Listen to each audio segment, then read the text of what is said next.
Hello students, I'm your science teacher. Hope you all are fine. Now we will start our new chapter, chapter 6, respiration in plants and animals. So, in this chapter we shall learn about how does the respiration take place in different organisms, different living beings.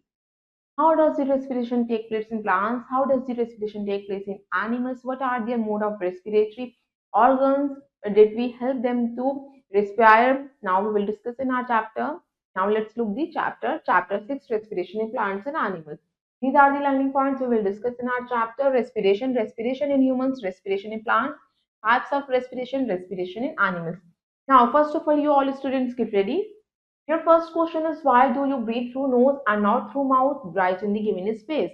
बच्चों हम सब breathe यानी सांस जो लेते हैं knows के through क्यों लेते हैं बच्चों माउथ के थ्रू क्यों नहीं लेते उस आंसर को आप फिल करेंगे बच्चों हम अपने जो ब्रीथिंग है नोज के थ्रू क्यों करते हैं because it is not good to breathe from our mouth because mouth से क्या होता है हमारे जो सारे डस्ट पार्टिकल्स होते हैं डायरेक्टली हमारे लंग्स में एंटर करते हैं नोज में हमारे हेयर्स होते हैं जो डस्ट पार्टिकल्स को ट्रैप कर देते हैं और उन्हें लंग्स में एंटर करने से रोक देते हैं जो आप नोज से ब्रीथ करते हैं एयर आपकी फिल्टर होते हुए लंग्स तक जाती है इसलिए it is good to breathe through your nose instead of mouth. Now students, let's fill the answer.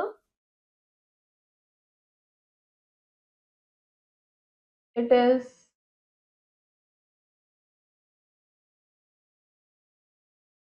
not good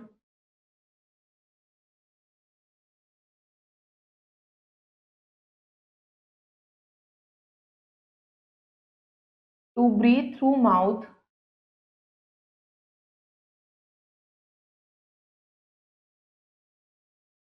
because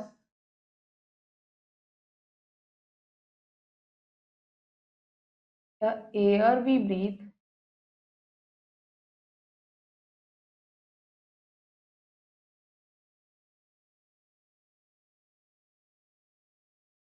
should contain dust particles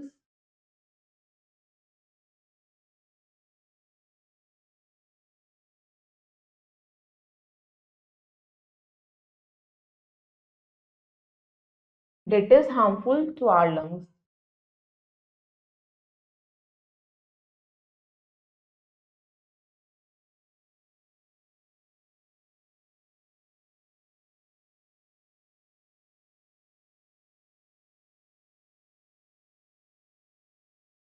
If we breathe through nose,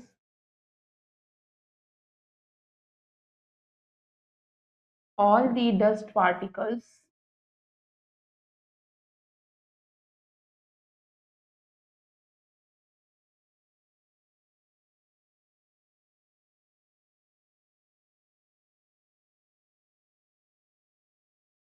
will trap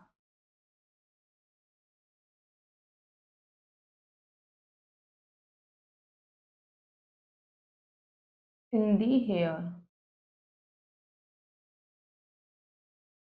of the nose.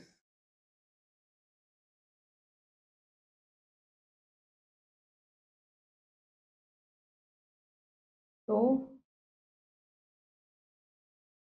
we can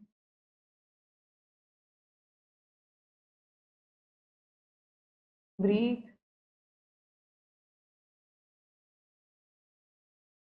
through nose instead of mouth.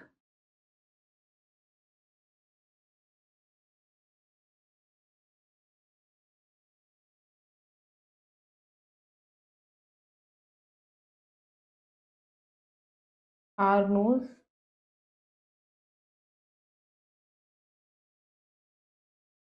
filter the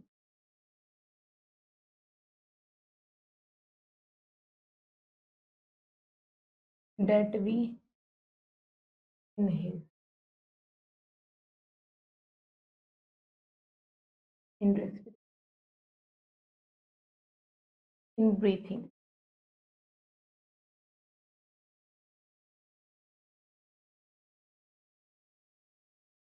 Now students, let's begin the chapter. बच्चों बहुत सारे living things होते हैं, plants और animals. इसमें आपके micro organisms भी include होते हैं जिन्हें एनर्जी की जरूरत होती है लिव करने के लिए, जिंदा रहने के लिए। ये एनर्जी अपनी बेसिक फंक्शंस के लिए यूज करते हैं। बहुत सारे लिविंग ऑर्गेनिजम्स जो होते हैं इमीडिएट सोर्स ऑफ एनर्जी हैं, यानी कि जिनमें से एनर्जी रिलीज होती है जो वो खाना वो खाते हैं। बच्चों, जो फूड जो होता है ट्रेस किया जाता है ग्रीन प्लांट्स, यानी सन्स की एनर्जी के थ्रू वो क्या करते हैं, फूड को प्रिपेयर करते हैं। जो सारी एनर्जी होती है प्लांट्स और एनिमल्स जो होते हैं डायरेक्टली या इनडायरेक्टली वो सन से ही लेते हैं। जो एनर्जी उन्हें फूड से मिलती है वो ऑक्सीडाइज होती है फूड की एनर्जी, और जिससे उनकी बॉडी की एनर्जी रिलीज होती है और कार्बन डाइऑक्साइड रिलीज होती है उनकी बॉडी से। ऑक्सीडेशन के लिए बच्चों उन्हें ऑक्सीजन की जरूरत होती है, और ऑक्सीजन वो ब्रीथ करते हैं एयर से। बच्चों, उसी प्रोसेस को हम क्या कहते हैं, ऑक्सीडेशन ऑफ फूड। यानी कि जो भी हम फूड इनटेक करते हैं वो ऑक्सीजन के साथ मिक्सअप होता है और उसी से एनर्जी रिलीज होती है और कार्बन डाइऑक्साइड रिलीज होती है। तो नाउ स्टूडेंट्स, इसमें कार्बन डाइऑक्साइड, वाटर और एनर्जी रिलीज होती है एज अ वेस्ट प्रोडक्ट। जो मेन सब्सटेंस है हमारे ऑक्सीडाइज होते हैं रेस्पिरेशन के थ्रू, वो हमारा ग्लूकोज होता है।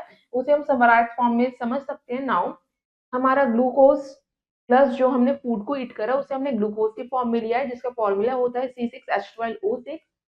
फिर हमने वो ऑक्सीजन जो ब्रीथ करी एयर के थ्रू, उसका फॉर्मूला होता है 6O2। उससे हमारे वेस्ट प्रोडक्ट रिलीज हुए, that is carbon dioxide CO2 and water H2O, और एनर्जी आपकी बॉडी में रिलीज हुई, जिससे आप काम कर पाते हो। Now let's start our first topic, respiration. Respiration क्या होता है? रेस्पिरेशन हमारा की फीचर होता है लाइफ का, जिसके थ्रू हमारे लिविंग ऑर्गेनिज्म सारे प्रोसेस को कैरिड आउट करते हैं। ऑक्सीजन को लेना, कार्बन डाइऑक्साइड को रिलीज करना, उसी को हम क्या कहते हैं, रेस्पिरेशन कहते हैं। कार्बन डाइऑक्साइड के साथ वाटर वेपर भी हमारी बॉडी से रिलीज होता है। रेस्पिरेशन जो है लिविंग सेल्स ही कर सकते हैं, यानी कि जो लिविंग बींग होते हैं वही सिर्फ रेस्पिरेशन करते हैं। बच्चों, जो रेस्पिरेशन का प्रोसेस है वो 2 स्टेप्स में होता है, वो हमें डिस्क्राइब करा है, उसे हम डिटेल में समझेंगे। Now first of all you all students look, that is exhale position and that is inhale position, that is the process of respiration. Now let's start. First is breathing. Breathing बच्चों external respiration होती है। इसमें हम क्या करते हैं, inhale करते हैं फ्रेश एयर, एक्सहेल करते हैं हमारी यूज्ड अप एयर, उसी को हम क्या कहते हैं, ब्रीथिंग करना। और यह हम कह सकते हैं एक्सटर्नल रेस्पिरेशन करना, जब हमारा ऑक्सीजन हम अंदर लेते हैं, कार्बन डाइऑक्साइड हम रिलीज करते हैं और वाटर वेपर भी एटमॉस्फेयर में रिलीज करते हैं अपनी रेस्पिरेटरी ऑर्गन्स के थ्रू। जो रेस्पिरेशन है उसे हम इक्वेशन के फॉर्म में भी लिख सकते हैं। फूड हमने जो इनटेक करा वो ऑक्सीजन के साथ यूज्ड अप हुआ, जिससे कार्बन डाइऑक्साइड रिलीज हुई, वाटर रिलीज हुआ और आपके बॉडी में एनर्जी रिलीज हुई। नेक्स्ट आपका टाइप आता है रेस्पिरेशन का, सेलुलर रेस्पिरेशन, या जिसे हम इंटरनल रेस्पिरेशन भी कहते हैं, जिसमें आपका फूड का ब्रेकडाउन होता है और वो फूड ही आपके एनर्जी को रिलीज करने में हेल्प करता है। जो फूड का ब्रेकडाउन होता है वो ऑक्सीजन की हेल्प से होता है, यानी कि जब आप ऑक्सीजन को ब्रीथ करते हैं, इनहेल करते हैं, उसी प्रोसेस को हम सेलुलर या इंटरनल रेस्पिरेशन कहते हैं। बच्चों, जो सारे लिविंग सेल्स हैं वो हमारा हेल्प करते हैं रेस्पिरेशन करने में। सेलुलर रेस्पिरेशन करते हुए जो हमारा डाइजेस्टेड फूड है वो ग्लूकोज के फॉर्म में आ जाता है, जब वो ऑक्सीजन के साथ रिएक्ट करता है और फिर वो धीरे धीरे कन्वर्ट होना स्टार्ट हो जाता है हमारे वेस्ट प्रोडक्ट्स यानी कार्बन डाइऑक्साइड, वाटर और एनर्जी में। नाउ नेक्स्ट आता है आपका टाइप्स ऑफ रेस्पिरेशन। 2 टाइप्स की रेस्पिरेशन होती है, first is aerobic respiration, second is anaerobic respiration. Aerobic respiration बच्चों जब हमारा ब्रेकडाउन होता है ग्लूकोज का, use of oxygen, main difference यही है।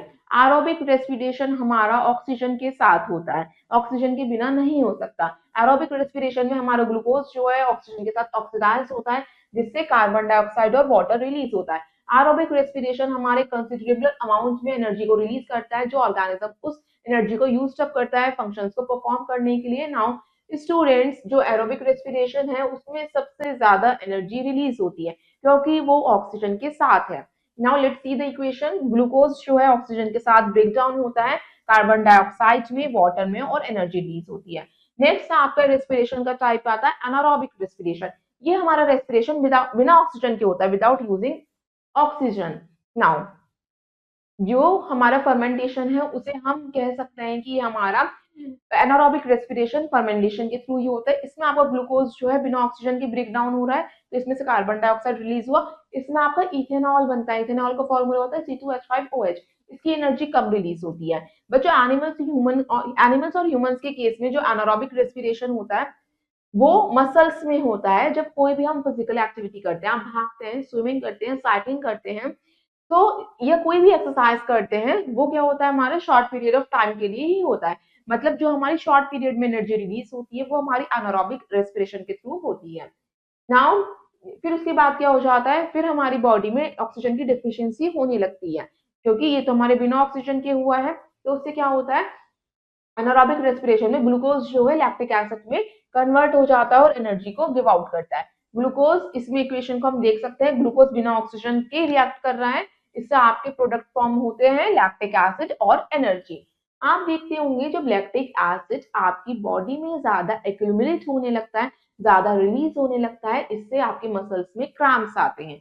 आपने देखा होगा कि जो रनिंग करते हैं उनके मसल्स में एकदम से क्रैम्प्स आ जाते हैं। क्यों आते हैं? क्योंकि आपकी बॉडी जो है बिना ऑक्सीजन के क्या कर रही है, ग्लूकोज को ब्रेक डाउन कर रही है, जिससे आपकी बॉडी में लैक्टिक एसिड की फॉर्मेशन हुई है।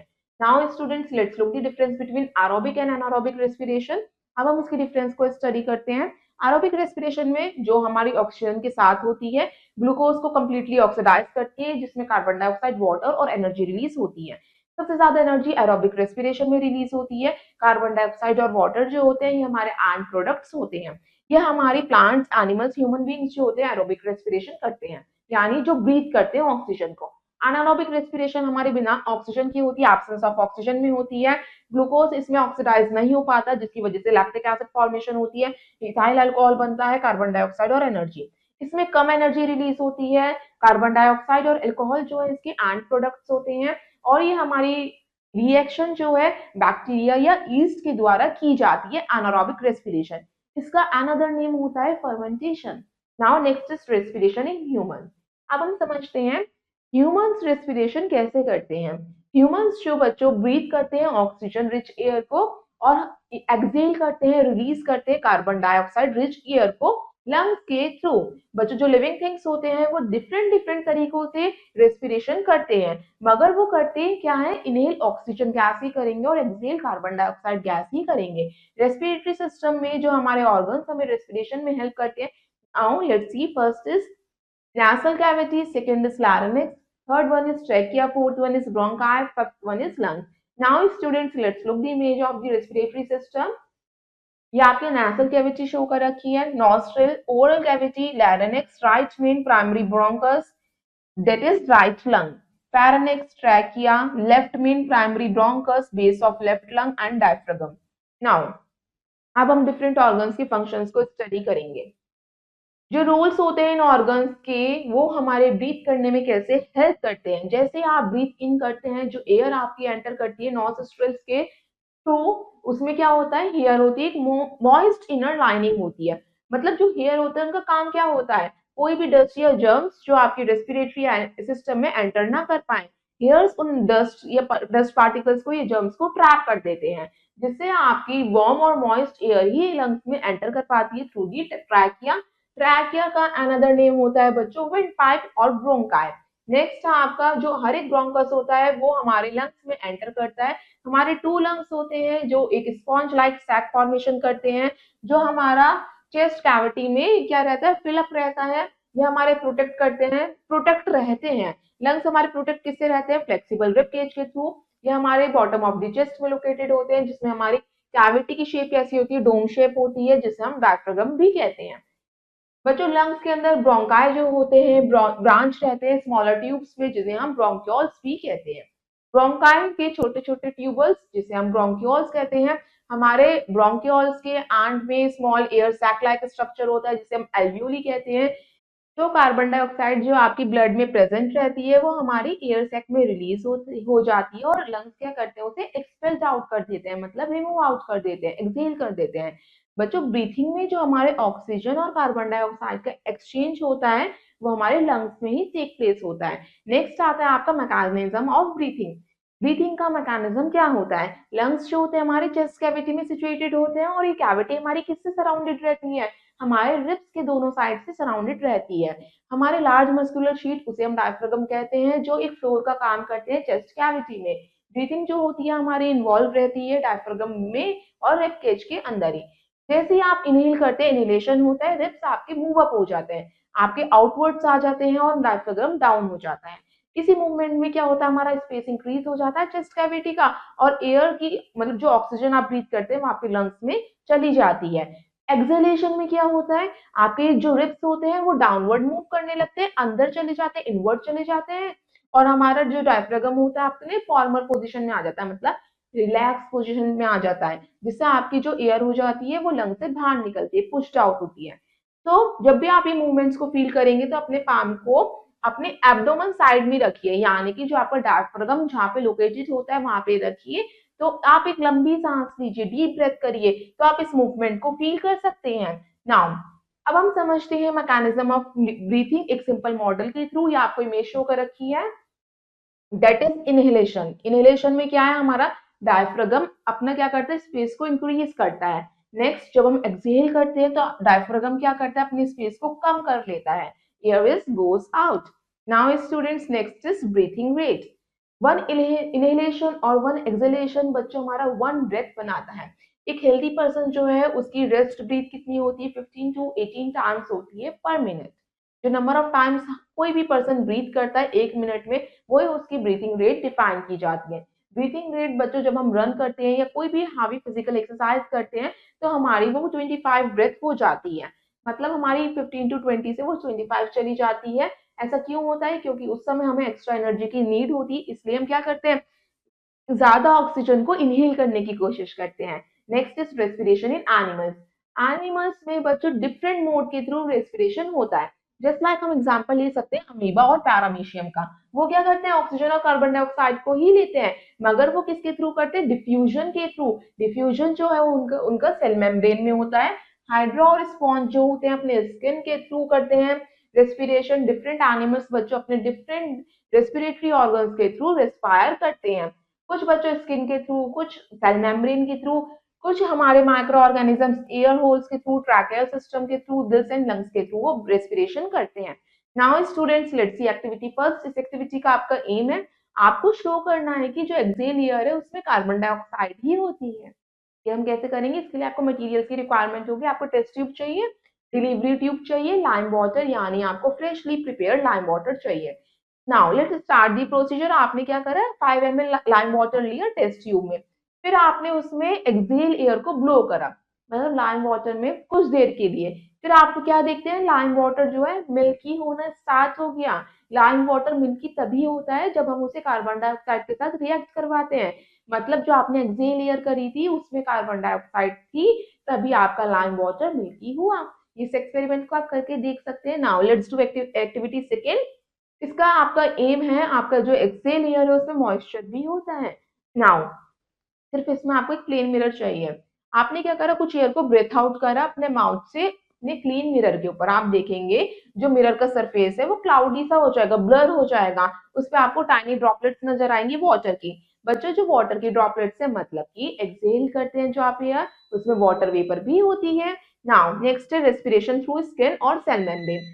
जो ऑर्गेनिजम्स हमारे रेस्पिरेशन करते हैं अपनी सेल मेम्ब्रेन के थ्रू या स्किन के थ्रू, उनके बारे में पढ़ेंगे। यूनिसेलुलर ऑर्गेनिजम्स जैसे अमीबा, पैरामीशियम, वो कैसे रेस्पायर करते हैं, अपनी सेल मेम्ब्रेन के थ्रू करते हैं, जिसमें डिफ्यूजन होता है गैसेस का, जब वो ऑक्सीजन को लेते हैं अपनी बॉडी सरफेस से और कार्बन डाइऑक्साइड को छोड़ते हैं अपनी बॉडी सरफेस से ही। अर्थवर्म्स जो होते हैं उनकी स्किन मॉइस्ट होती है, स्लिमी होती है, जो ऑक्सीजन परमिएबल मेम्ब्रेन होता है उनकी बॉडी के ऊपर, जो ऑक्सीजन को डिफ्यूज करते हैं और कार्बन डाइऑक्साइड को डिफ्यूज आउट करते हैं।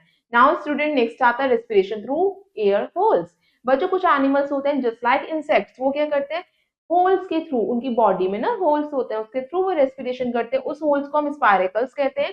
एयर जो होती है उनकी बॉडी में एंटर करती है और एंटर किस ट्यूब्स के थ्रू करती है, उसे हम ट्रैकेल ट्यूब्स कहते हैं। जो ट्यूब्स होते हैं उनके ओपनिंग्स को वो हम स्पायरेकल्स कहते हैं, जो उनकी बॉडी सरफेस पे होती है। Now students let's see the image. Tracheal system in cockroach, या स्पायरकल्स होते हैं यानी जो ओपनिंग्स होती हैं ट्रैकेल ट्रंक की, that is serous. Now next आता है आपको जो ट्यूब्स होती हैं स्पायरकल्स कहते हैं हमें। नेक्स्ट ट्यूब की ओपनिंग्स को स्पायरकल्स ओपन और क्लोज होते हैं जब उन्हें ऑक्सीजन को ब्रीथ करनी होती है और जब हम उन्हें क्या करना होता है, कार्बन डाइऑक्साइड को रिलीज करना होता है।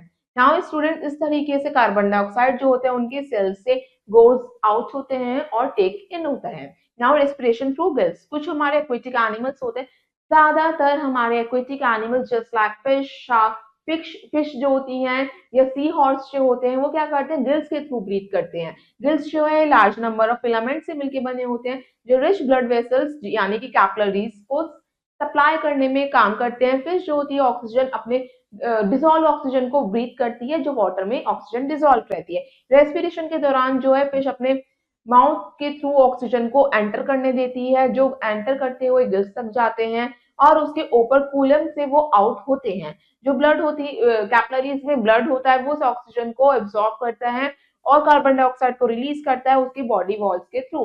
Now students, let's see the image respiration in fish through gills. ये गिल आर्च है, गिल्स जो है रेस्पिरेशन में हेल्प करते हैं। ये ऑपर्क्यूलम होता है, वाटर फ्लो करता है उसके माउथ के थ्रू। नाउ नेक्स्ट आता है रेस्पिरेशन थ्रू लंग्स। ज्यादातर एनिमल्स होते हैं जैसे कैट्स, डॉग्स, मंकी, हॉर्सेस या हम खुद ह्यूमन बींग्स, हम किसके थ्रू रेस्पिरेशन करते हैं? एक सैक लाइक स्ट्रक्चर होता है, spongy organ lungs. Now students, here are the images. Gills, fish, aquatic animals gills के थ्रू रेस्पिरेशन करते हैं। लंग्स के थ्रू ह्यूमन बींग्स, कुछ animals just like dogs, cats, monkeys करते हैं। नेक्स्ट है आपका स्पाइरेकल्स के थ्रू इंसेक्ट्स करते हैं जस्ट लाइक कॉकरोचेस। स्किन के थ्रू बच्चों हम रेस्पिरेशन भी करते हैं। नाउ नेक्स्ट आता है आपका रेस्पिरेशन इन प्लांट्स। प्लांट्स कैसे रेस्पिरेशन करते हैं?